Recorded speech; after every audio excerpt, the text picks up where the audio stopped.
In today's video, you'll see how you can visually explain the concept of plural to young children by adding the suffix s.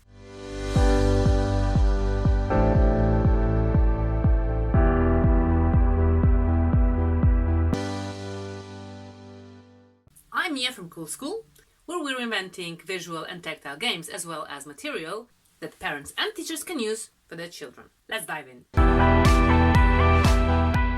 Hi guys, I have this social game with my kids where they need to use plural. We'll go step by step, and today we're gonna do only the plural of countable nouns, and that is with those nouns that when they're in plural, we add the suffix s. So here I already have some of the vocabulary face down on the flashcards, and not just any vocabulary, but food, because we've covered our project Tiger Story, and the food is some of the vocabulary that project covers. We first shuffle the cards and pile them aside. We'll be needing a dice to throw how many of those items we have. 2, 6, or more. And we also have a tiger who's gonna eat that food, but not just yet. Our little tiger, okay?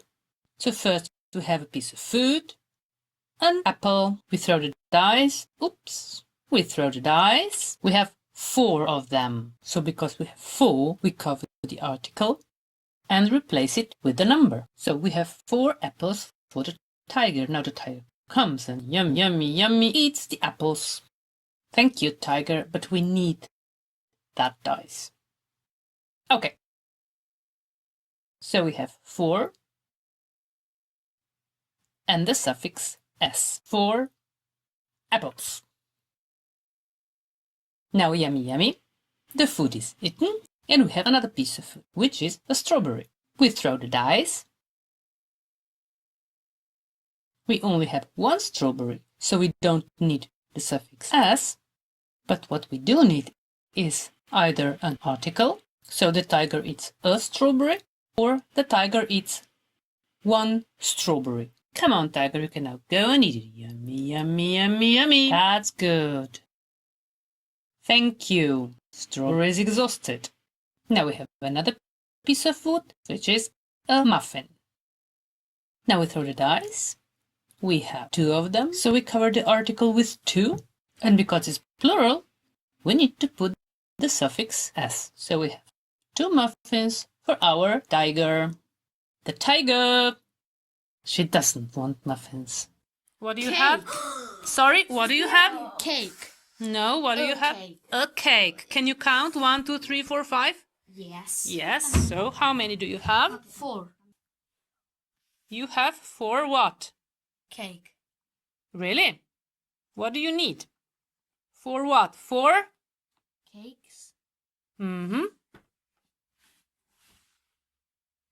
Now read it. Where are 4 cakes? Well done. And what do children learn with this tactile activity? They learn that if they throw number 1 on the dice, it means it is as if they had 1 piece of food. So the article stays and there is no adding s. If, however, they throw more than 1 on the dice, it means there are more pieces of food and they need to replace the article with that thrown number and add the suffix s. Easy, simple, and concrete. I know most of you have big classes and playing with all of them at once is next to impossible. But have you tried dividing them into groups? Well, if children are familiar with the games because they've been playing them at home with their parents, then believe me, group work will work just fine. If they're not familiar with the games, then why not giving them some home fun instead of homework and ask their parents to play some of those elementary games at home? It's a win-win. After hitting that like button, don't forget to subscribe to the channel to get some more games. See you in the next video.